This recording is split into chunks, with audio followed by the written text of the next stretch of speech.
It's a pleasure to be here again at the Academy of Sciences and to work with the Center again, which I think is started with a wonderful start of its work. And I think this event's going to help define kind of the parameters of the type of academic and professional discussions that are expected in order to help institutions, academics, professional advisors, and others, and students in particular who are the new generation being prepared to assume leadership positions in the future, understand kind of our world, the context of how decisions are made, and what affects and influences those decisions and kind of the course of events in international relations, but more particularly today's topic, it's a focus on democracy, and in particular, Western democracy.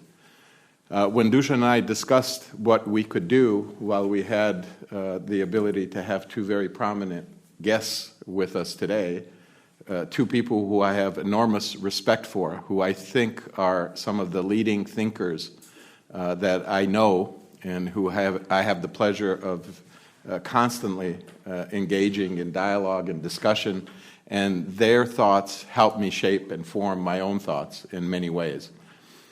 In many ways, Bob McEwen is somebody who I've come to grow to understand and to learn from constantly as we travel, especially throughout the Balkans.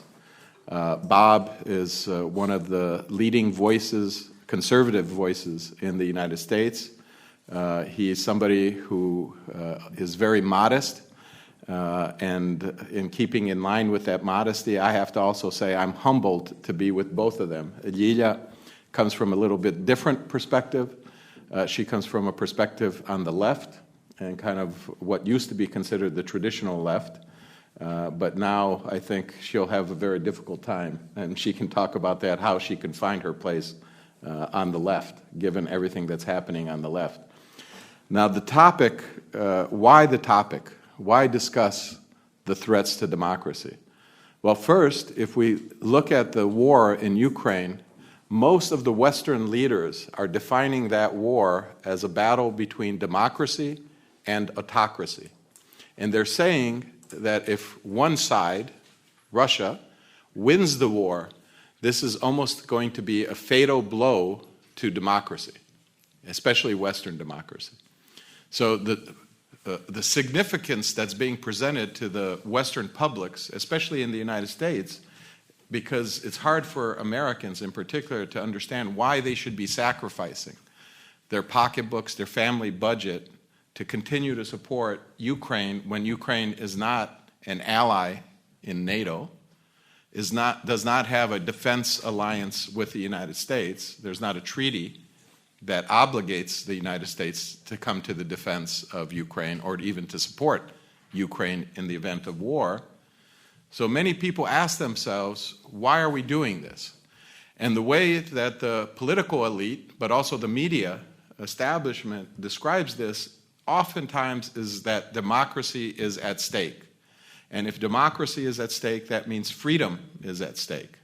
They try to put the context of this conflict in the context of the Second World War and kind of the alliance that was made to defeat Nazi Germany. The problem with that analogy and using that is that it ignores one very simple factor of history. The key to defeating Nazi Germany, in addition to the economic might of the United States and the major grind-up of production that not only assisted England in surviving against the onslaught of Nazi Germany, but it also helped Russia, the Soviet Union, build up the resources and the ability to go on the offensive and take on the mighty German military. The key is that the Soviet Union was an ally. So the world, even in that context, wasn't black and white. The Soviets played an integral part of the defeat of Nazi Germany. You won't hear that now, of course, when you're talking about the war in Ukraine. But it's a fact.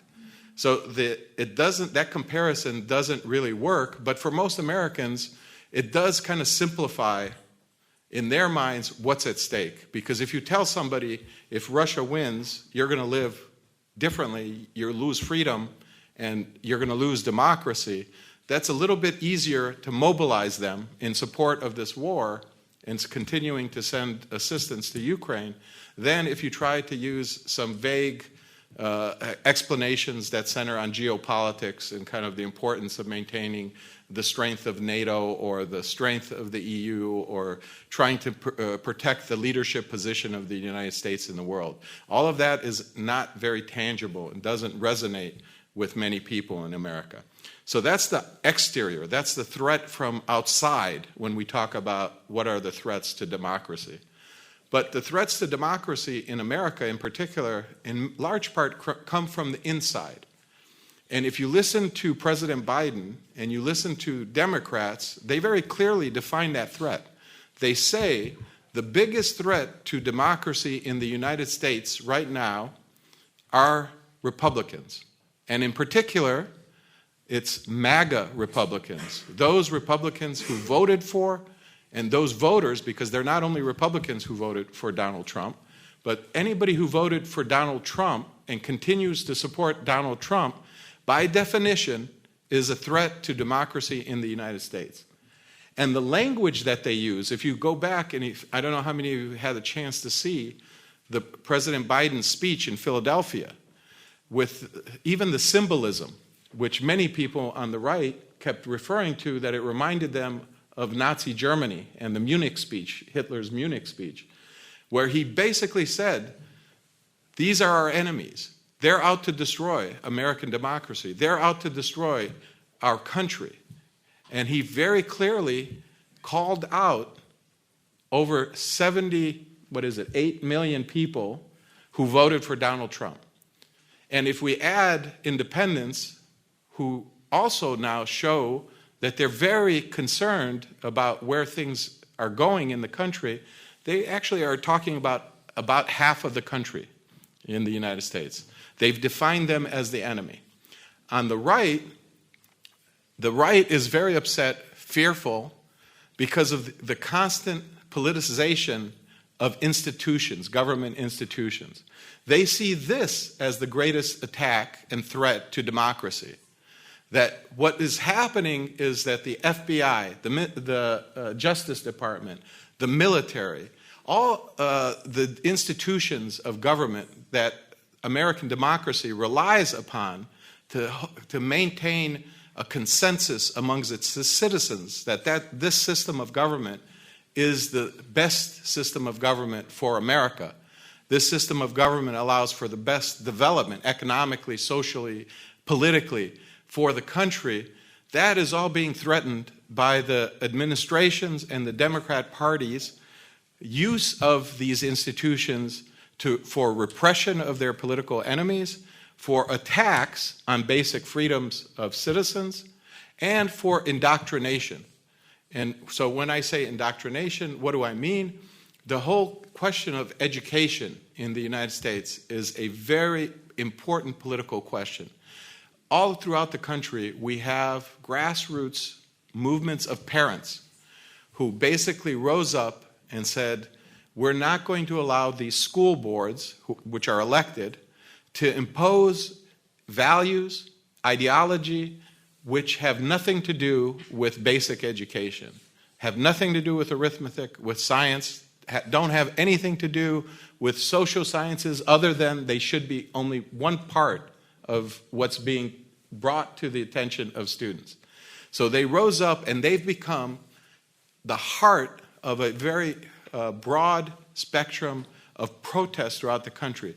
And so when we tie that to the fact that the Justice Department in the United States then decides that these parents are akin to terrorists, they use a provision of the law that was formulated after the attack on the United States and the Patriot Act, and they allowed the FBI and other police and security organizations to target parents for not keeping quiet and not supporting the existing curriculum.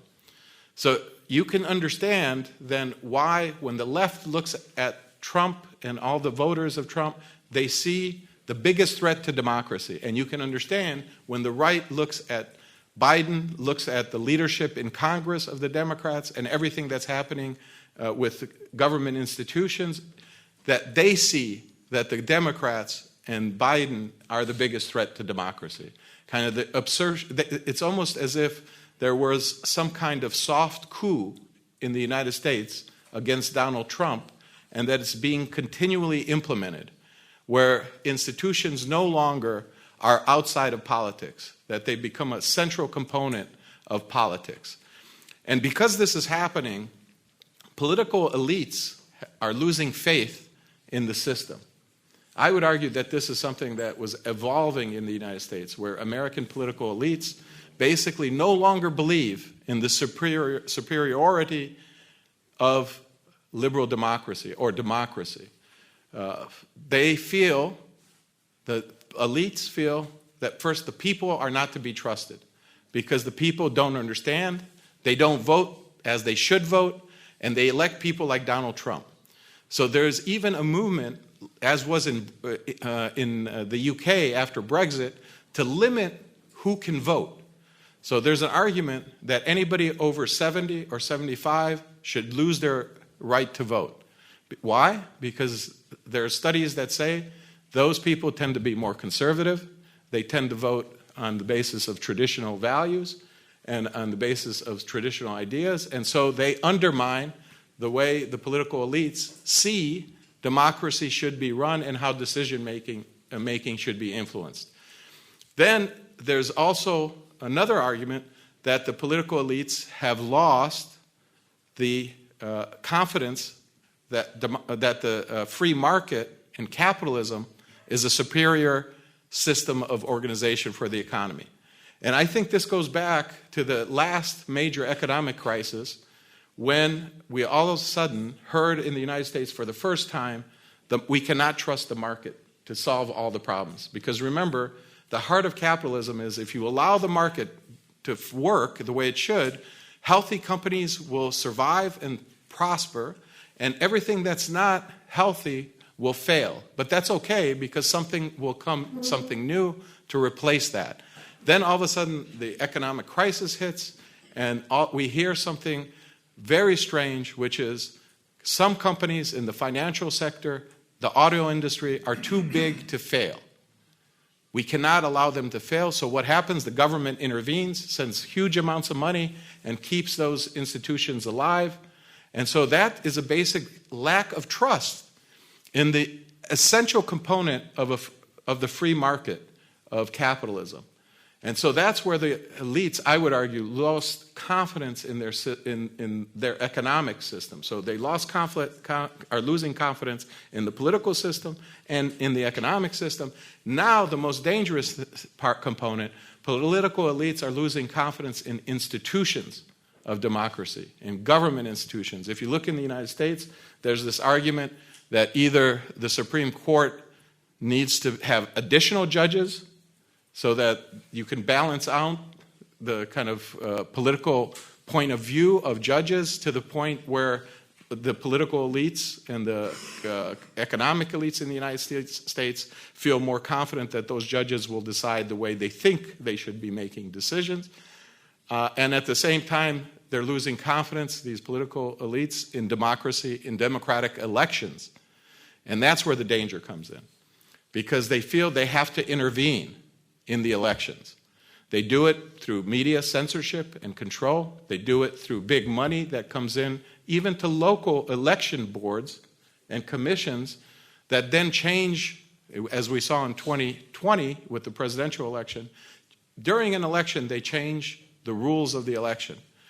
They do away with voter IDs, they do away with signature verification, and they allow people to register the day of the vote, regardless of any checks to see if that person has voted in a different district at the same time. So what is happening, I would argue, the political elites have lost confidence in the West, and in particular in the United States, in the political system, the superiority of the political system, of the economic system, and now they're losing confidence in something that is essential for democracy, and that's elections. And that's a very dangerous combination. The people are also, the citizens, are losing confidence, and we see this across the board with polling. People do not trust government, people do not trust media, people do not trust people of authority, and people are losing confidence in the basic fundamental values, their own constitutional and individual rights. So for the first time in my life, I'm shocked to see that about 60% of young people, people of your age, the students I'm talking to, are saying that you need to restrict freedom of speech, that not everybody should be allowed to express their political beliefs. For me, this is shocking. I never thought I would ever see that in my lifetime, because that's something that was at the heart of what made America superior and the American political system superior to anything else on the planet, was this essential component of freedoms, especially freedom of speech. And now we have a trend where many young people, but also the political elites, feel very strongly that freedom needs to be restricted. If we don't restrict it, democracy will come to an end, because there are too many negative voices, too many destructive voices that are confusing people, and they don't see the truth. And of course, the truth is what the elites say and the political establishment says and claims it is. That is kind of the framework for our discussions. And I wanted to lay that in order to give Ljiljana and Bob a chance to have a large parameter of issues and a wide scope to discuss them.